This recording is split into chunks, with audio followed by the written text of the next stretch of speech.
Hi, everyone. This is Nina Amir, the Inspiration to Creation Coach and the founder of National Nonfiction Writing Month, also known as the Write Nonfiction in November Challenge. I am thrilled for the first week of the challenge to bring in an expert on creativity. I do a lot of talking about how to meet your goal in November.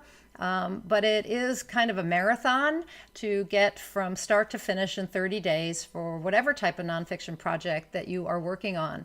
So I think that it's difficult to stay in that creative mode and to feel creative the whole 30 days. And also sometimes when you're working with facts and figures and sort of more heavy duty material that you might have in a nonfiction project. So creativity is very important. Even when you're working on a book proposal, there's a creative aspect to it. So whatever you're doing, creativity is at the foundation of what you're doing. So that's why I decided to cover creativity in the first week. And I am thrilled today to bring you Dr. James C. Kaufman, professor of education and psychology at the Neek School of Education at the University of Connecticut. This is our very first ever National Nonfiction Writing Month video. So I'm thrilled to have him be the first interview that I do. He is an internationally recognized leader in the field of creativity, the author and editor of 35 books, including Creativity 101 and the Cambridge Handbook of Creativity, and more than 250 papers. James is the past president of American Psychological Association's Division 10, which is devoted to creativity and aesthetics. He is the founding co-editor of Psychology of Popular Media Culture and co-founded Psychology of Aesthetics, Creativity, and the Arts, both published by APA. James also won numerous awards, including the Torrance Award for the National Association for Gifted Children, the Berlin and Farnsworth Award from APA, and the Mensa Research Award. Plus, he wrote the book and lyrics for the musical Discovering Magenta, which premiered in New York City in 2015, and co-authored The Worst Baseball Pitchers of All Time with his father. He's married and he has 2 boys, and as you can see, he's quite creative himself and quite the expert on creativity. So welcome, James. Thank you. It is my pleasure. So it sounds to me like you're also quite productive as well as creative. So maybe if we have time, we can talk about that. Sure. So I want to start kind of with something very basic because it's not often talked about. But what is creativity? When we talk about creativity, what really is that we're striving for? Most creativity researchers tend to agree that something is creative if it is both original, so there's something that's new, different, unusual, and task appropriate. So that if your goal is to pave your driveway and you use salami, it may be original, but it's not task appropriate because it's not going to work. And so it wouldn't be considered creative. And it kind of goes against the kind of wacky or totally out there idea that people sometimes have about creativity, in that it very much depends on what you're being creative in. So some areas would be very, very broad, so performance art, compared to, let's say, building a piece of medical equipment where if it fails in the slightest, somebody might die. But those is the basic definition of creativity, as most researchers agree. Okay. And can you become more creative or call in your creativity? We talk about that a lot as writers, that we're going to call on our creativity or try to become more creative. Is that possible? Absolutely. The amount that people are creative within a domain is dependent on so many different factors. And one of the big things that, again, people don't necessarily may not think of is that it's not a matter necessarily that somebody is creative or not creative, but it's very domain dependent. So somebody might be a very, very creative cook and not at all a creative musician.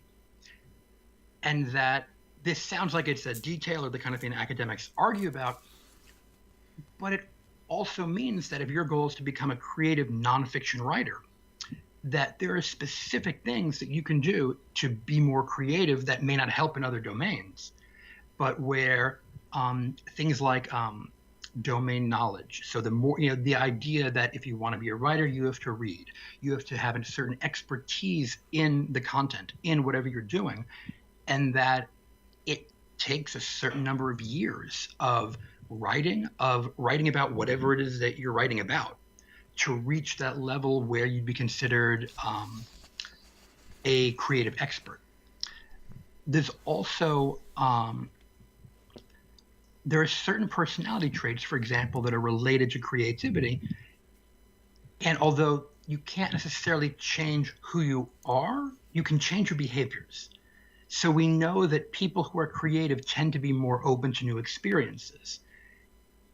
Even if you're not by nature somebody who would want to try new things, you can still make yourself try new things. You can still have specific things that you kind of make yourself do to kind of almost like force yourself to be open to new experiences, even if that's not your natural default. Similarly, conscientiousness is something that people may be more or less conscientious, but if you're naturally not going to be conscientious, this is where an event like a month where you write and having a specific routine, and these are the hours when I write, that will help the conscientiousness, which will in turn make you more productive. So, as you say that, it seems to me that creativity and productivity are somehow related. Yeah, and in fact, one of the big misconceptions about creativity is that it's this rare, beautiful gem that, if we're lucky, we may be blessed and get, most of the research suggests that quality is related to quantity. That if you want to write a brilliant nonfiction book, write 40 of them. Just write and write and write. And then even if you write a lot of bad, things you end up throwing out, that's the way that you end up succeeding. That's the way that you'll produce things that are considered to be creative. And that being too perfectionistic, that there, obviously I'm not saying just be sloppy, but holding out to write that one perfect book isn't the best strategy. That much better to just keep going. So create in order to be both creative and productive. Right. That if you want to be a writer, you write. Right. And you write and you write. And there's a reason why that's standard writing advice, because it's borne out by science. Right. Okay. So are there certain times when people tend to be more creative than other times? In general, creative people tend to be night people. So there is that kind of, again, sometimes stereotypes are right. And the idea of the night owl as being more creative, there is a certain amount of truth to that. But sometimes we don't have control over that. So I have two very small young boys who tend to wake up at 5 or 6 o'clock in the morning, and I don't have that luxury anymore. So this is where routine really helps. There's been a lot of work on like flow and how to enter flow. With that moment where you're writing and you're not inside of anything and you're going, And one way is to have certain routines, certain things that you do, So for me, when I get into the office, I put my stuff down, I get a cup of coffee, and actually caffeine is a stimulant, which actually does help if you are a coffee drinker. I turn on my computer, and I have this certain routine where, I check email for about 10 minutes, and then I'll start in a project. Developing that kind of, okay, I'm going to do this, and then this is writing time, will eventually train yourself. It may not necessarily be the exact, maybe you're doing your writing from 9 a.m. to noon, and maybe that's not the ideal time, but we live in the real world, and that if you can make that time be yours, if you can set it up and focus, then that's your time. Okay. So other than that routine, are there other things we can do to make ourselves more creative? There's been a lot of research on motivation and creativity. And Most motivation theories tend to distinguish between intrinsic and extrinsic motivation. So intrinsic means we're doing something purely for enjoyment. And we would do it if nobody ever was aware we were doing it. So if I play with my dog, I'm not expecting anything to come of it. My dog isn't going to go tell people, hey, he's a great owner. It's just I enjoy doing it. Whereas, let's say if I'm cleaning the sink, I'm doing that only because I want a clean sink. I want the outcome. And so extrinsic is when we do something for money, praise, rewards. Usually, intrinsic motivation is considered to be better. Intrinsic motivation also isn't always possible. Sometimes we have to do things we don't want to do. And a lot of the things that trigger extrinsic motivation are things like deadlines, evaluations, the awareness that somebody else is going to read what you've done, all these things that, well, that's what being a writer is. You can't just say, well, I'm going to write stuff and never show it to anybody, because then you're not a writer. So given you're going to have all of these extrinsic constraints, the degree to which you can remember the intrinsic reasons why you're writing, kind of like go back to, this is why I'm writing in the first place. And remembering that initial spark will help, and that thing to hold on to as you're doing it. Because you're going to be writing against deadlines. You're going to be writing, to please a publisher. You're going to be writing to be evaluated. You're going to be writing where there are financial rewards potentially at stake. These are all things that have been shown to decrease creativity. But again, we live in the real world. We can't just magically, and so as much as you can keep the intrinsic connection alive, as much as in the back of your head you can remind yourself, I'm writing a book about X because X is really interesting to me, and maybe focus more on the process as much as possible and less on envisioning the final book with your name on it, because there's always going to be that, but the more that you can make it a balance, the better. Okay, that's great advice. So do you think that writers struggle with different challenges than other creative types of people, like painters or choreographers, or, are they different some way in what they struggle with when it comes to creativity? Absolutely. And not only that, but different types of writers. So it's not even just here are writers, here is everybody else, but you have fiction writers, you have poets, you have journalists and other and nonfiction writers, and there's a certain amount of difference with each of them. There's a huge literature on creativity and mental illness, and it's often misunderstood. It's often misinterpreted. Part of it is that a lot of the work has been done on geniuses and applied to everyone else. There is some evidence that poets may be more at risk for certain things, but what often isn't emphasized is that nonfiction writers are among the least at risk. Interesting. The headlines were always poets this, poets that, but when you actually look at the data, poets are here, but nonfiction writers are here. And so out of all the writers, nonfiction writers tend to be the most mentally healthy. There's a couple of reasons for that. And one of that is the power of writing a narrative. There's been a lot of work by, it originated with a researcher named James Pennebaker and people in his lab, and he calls it the writing cure. And what he and his students and followers have found in what's now been dozens and dozens of studies is that the art of just writing 3 to 4 times a week, or certainly every day, even for 20, 30 minutes, ends up having all these amazing benefits. It is good for your mental health. It's good for your physical health. So people who were basically made to write for 3 to 4 times a week for a couple of months ended up going to the doctor less. They reported less risky behavior, so they were less likely to speed or try drugs or there were things like that. And there's been a lot of discussion of why. And one theory is that, so there's an idea that's of cognitive load.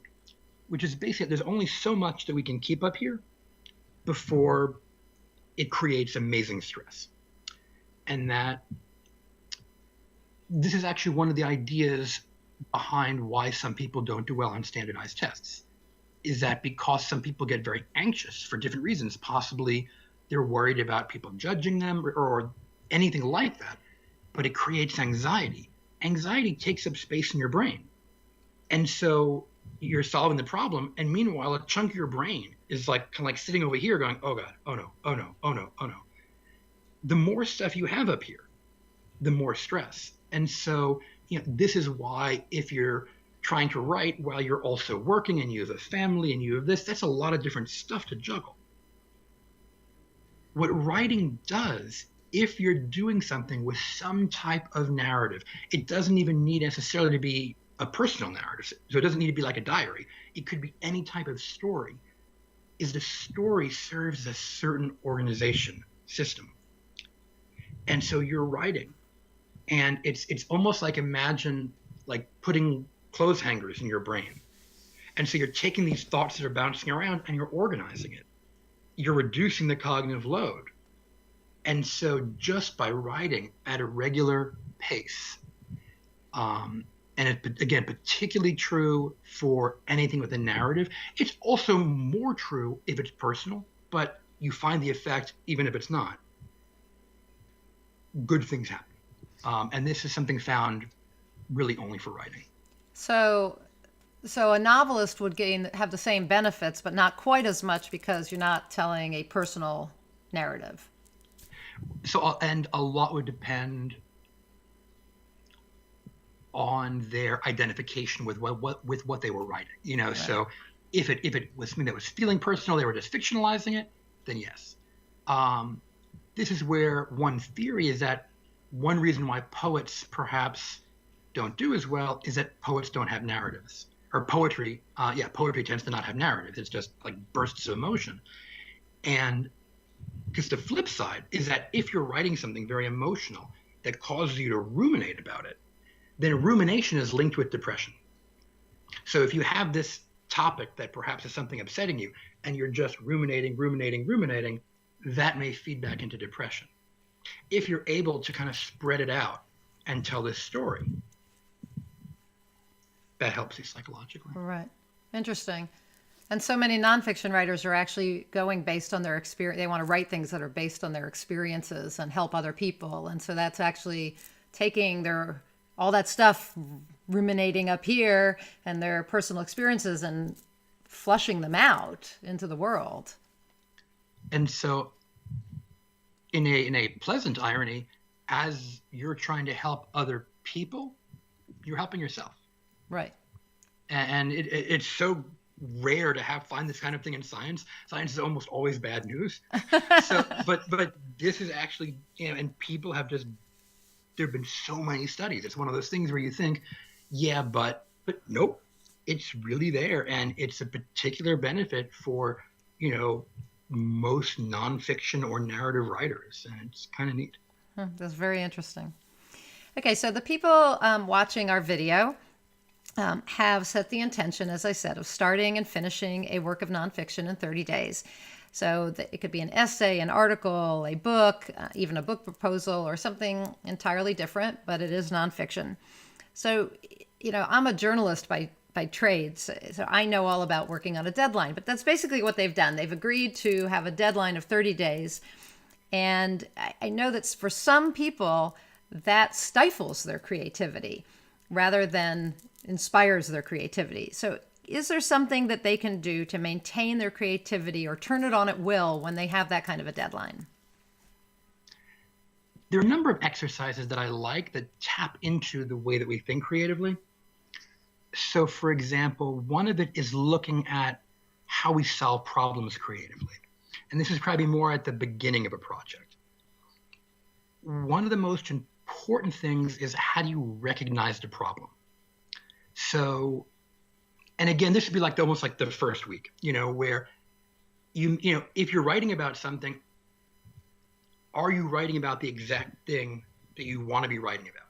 Or are you actually writing about something where your real interest is over here and you're writing about this?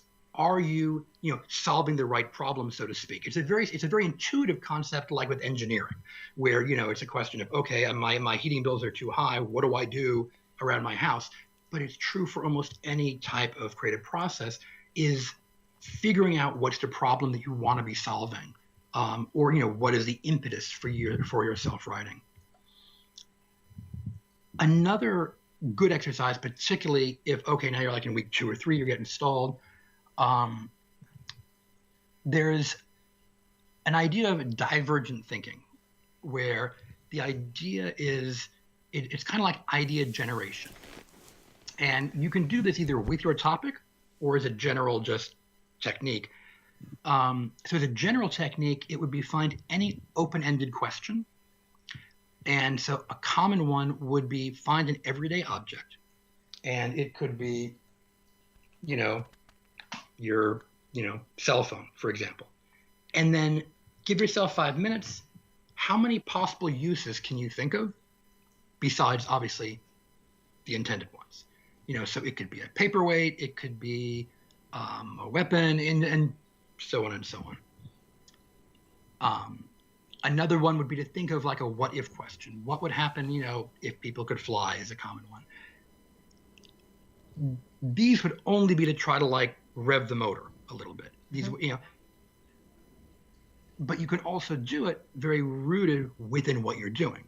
So, it's related to the concept of brainstorming, but, if you are stuck, write down 40 possible next things you could do.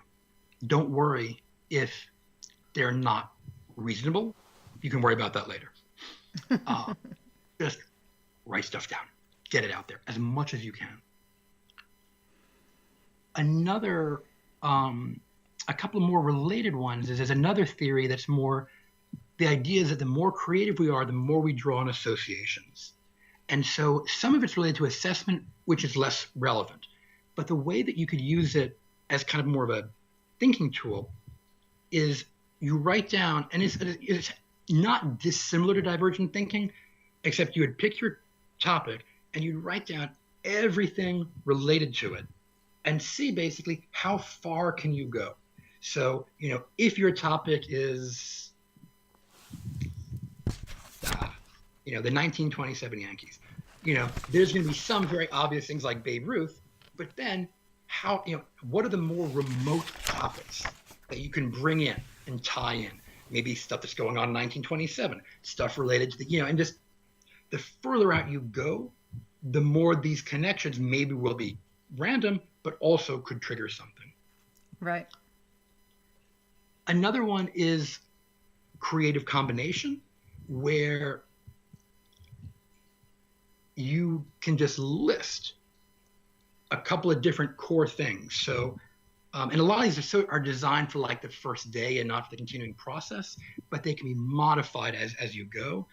So just stuff like, possible topics, point of view, and just all these different variations, and then pick and choose, connect. Related to that is the idea of sometimes called Janusian thinking, after the Roman god Janus, where you just take two opposite ideas. What if these two ideas were simultaneously taking place? Would anything come from that? And the answer may be no. But these are a couple of the kind of little exercises that can let something in. Okay, super. The idea of incubation is also that if you're really stuck, then you put it aside and you start working on different writing project. You want to keep it within this. So some very recent research has shown that you want to keep it within the same area. So as long as you're still writing, your brain's still going to be thinking about it. And that's why you have all those stories of people getting their ideas in the shower, because your brain is still trying to solve the problem. What do I do next? Even if you've moved on, and these are all some fairly standard, but because they work, tips of just how to, okay, it's day 17. I don't feel like writing. I'm staring at a blank page. One of my tips is, personally, is if I'm writing a new article and I'm stuck with that blank page, I always do the title page first. It doesn't require anything, but I'm no longer on page 1. Right. I'm on page 2. Right. Okay, great. And, there is that sense of overwhelm and stress that happens when you have a deadline. Does that affect creativity? And if so, how do we counteract that? It certainly can. It can go either way, though, in that for some people, it becomes a constraint, and then working within constraint brings out creativity for some people. For other people, it'll create stress, and that can decrease creativity. I'm in the first camp. and thankfully, I tend to not get very stressed out about things like deadlines. I mean, like one thing, I remember the first written book I ever did was a co-written book, and I was a little stuck on it, and there was a very tight deadline. And what I did was I didn't let myself brush my teeth or shower or get dressed or do anything until I'd written. I wouldn't necessarily recommend this, but the more that you can, setting specific goals for the day, break down the task, and you'll notice these aren't terribly different than productivity advice. Right. But make things as manageable as possible. The better. I mean, if the stress is overwhelming you, put it down. I mean, for me, at a certain point, I realized, and this is not necessarily advice, but I realized that no publisher actually cares if you're a week late. And that half the time my editor won't get back to me for another 2 weeks. I wouldn't necessarily give this advice to first-time writers, but particularly if you have a relationship with your editor, you know that things happen. But the best thing would be see if you can channel it. Use it as a motivator. Use it as then I better get this done better, mustn't I? Right. All right. Well, that's the benefit, I think, for most people of doing like the 30-day challenge or having a article deadline or anything like that, is that it pushes you to actually do the work. And so in the process of getting started and knowing you have to finish, the creativity kind of comes on, and you keep moving on. And the progress, I think the progress you make helps helps fire that creativity and the sense that you can actually do this. I mean, and there's always points when you feel discouraged, like when you feel like, oh my God, I'm 35% through, and but I mean, for me, like that's when I go back and I start reading the stuff I've done. And I'm like, oh, okay, and then that inspires me to do more. Right. Or if I'm stuck, I just skip to the next chapter and start working on that. Right. Stuff like that. Yeah, for sure. Yeah, you can even write the last paragraph of your article, and come back and fill in the middle. It doesn't matter what order you do it in. That's right. That's right. So my final question for you is whether you have some top tips you can offer for the nonfiction writers watching who want to be more creative and maintain that creativity long term, during the challenge, the National Nonfiction Writing Month, or every day during those writing periods they have. So basically long-term tips for long-term creativity. Some of them I've already covered a little bit in terms of, intrinsic motivation is such a huge thing. Find your passion, whatever that is. Another is to give yourself permission to be creative, which again sounds like, well, of course, but we're in a society that has a lot of kind of negative feelings about creativity that it doesn't fully express. Most people tend to have a certain condescension towards creativity, or moderate dislike, or liking these types of creative people but not these types. Giving yourself permission, and that if this book doesn't sell, that's fine. There are other reasons why I'm doing it, and if it does, great. There's 10 more I want to do related to it. Trying to figure out if you're having problems, like where do they stem from? So too much perfection, not good. Of course, too much sloppiness, not good. Look at, what are the facets of your personality? And I don't mean Myers-Briggs, don't use Myers-Briggs. But, usually we look at the 5-factor model, and the ones most related to creativity is this openness to experience. Related to that is things like tolerance for ambiguity, need for cognition, wanting to just think and play with ideas, but also conscientiousness, and being able to get stuff done, and that striving. What are the domain-specific things? In this case, for a writer, for many people, they already have them. They don't need to worry. But make sure that you're doing that stuff that makes you the expert. What are other tips? Creativity is one of those things, kind of like having kids, where there are some people who need to be told that, yes, it's fun, it's okay to have fun. And there are other people who need to be reminded that it won't always be fun. Mm-hmm. Because if you go into it and you're only focused on all the responsibilities and all the stuff you have to do, there's also that fun element. There should be that enjoyment from it, but it's also not just enjoyment.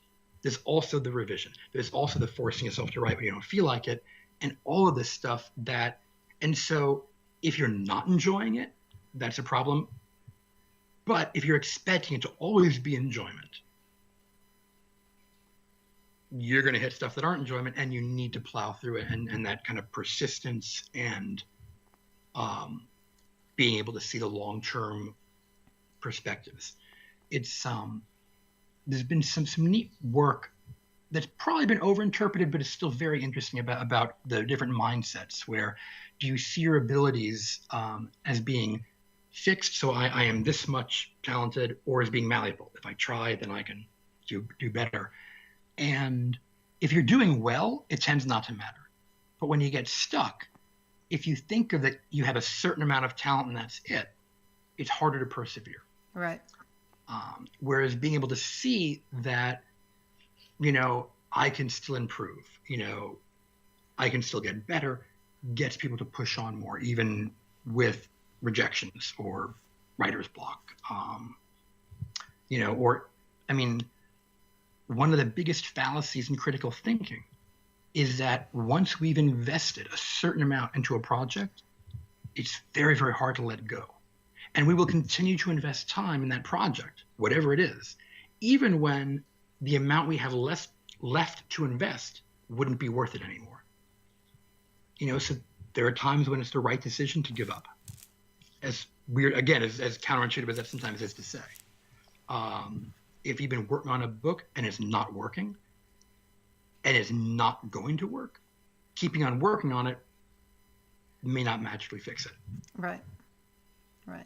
Some of what you said, though, reminds me of some of what I've written about in my book, The Author Training Manual. I talk about an author attitude and the need for willingness, optimism, objectivity, and tenacity. And so it seems to me you touched on all of those, really. Yep. And I often talk with my clients when they're working on book proposals, or even when I go out and I speak places and we're talking about needing a business plan for your book. And I'll say it's a business process, but it's, because a book proposal is a business plan, and whether you self-publish or you traditionally publish, you still need this business plan because it's how you develop a marketable book idea. Yeah. But I also tell them it's a creative process. You have to be willing to do this process, because that's when the light bulbs go off on how to make your book better. And so you have to have the objectivity to see that. You have to be willing to do it. You have to have the tenacity to go through it, right? And, but it feels hard. It feels like something you don't want to do, yet it really is creative at the same time. And there's so much, I think, in writing, like you said, the revision, working with editors, that doesn't feel as creative. It just feels like somebody's criticizing your work or telling you have to do something differently. And yet it is creative. and that there's always parts of creativity, of any creative process, that people don't like doing, but they need to get done, and that people have strengths and weaknesses. That's normal. I mean, somebody, people are good at some areas, not as good at other areas. It's also why, people think of writing as an isolating act, and sometimes, but there also needs to be that collaboration with the people, your editors, your publishers, and, knowing what to listen to, what to accept, that, to not be, like, the irony is that the rigidity that some people sometimes feel about their work, that tends to not be very conducive towards creativity. Right. Right. So that's where you have to be willing and objective. So why don't you tell us a little bit about your books, the books that you think would be most pertinent to our audience? So there's an edited book, which it's academic, so it may not be the easiest read, but it's the most pertinent, is The Psychology of Creative Writing. And that's a book that I co-edited with Scott Barry Kaufman, actually no relation, but a very good friend. And these are essays about creative writing. So what the research says about the process, who creative writers are. The book that is probably the easiest to read, is kind of my take in the field, is Creativity 101, which is kind of this is what we know about creativity. And if you're interested in the process of creativity, so what are the things associated with it, and kind of like the stuff that I've talked about, but in a little more detail, Creativity 101 would be the one that I would recommend. Great. And how can people contact you if they would like to? My website is jamesckaufman.com, and I'm at University of Connecticut, so my email is james.kaufman@uconn.edu. Super. And I will, for everyone watching, the books will be in the resource section so that you can easily click on them and find them. I'm assuming they're on Amazon. And then I also have a professional page on Facebook and a Twitter account that I reasonably often update. Great. And is it just your name? Do you want to tell us? James Kaufman, and the Facebook is some variation of my name. I think it's James C. Kaufman. Okay, super. So everyone can follow you there. So is there any last bit of advice you would like to give our nonfiction writers? Or have you covered it all? Keep at it. Remember why you love doing it. Super. Well, I love that you talked about passion, because I always say that when you combine your passion with your purpose, that you get inspired. And I think the inspiration, dovetails with creativity. So I think you really hit the nail on the head. Thank you so much for having me. Thank you, James. I really appreciate it. And I wish everyone lots of luck with their nonfiction writing project in November. And pleased you took the challenge. And we will be back next week with another video. This is Nina Amir, the Inspiration to Creation Coach. Go out and achieve more inspired results.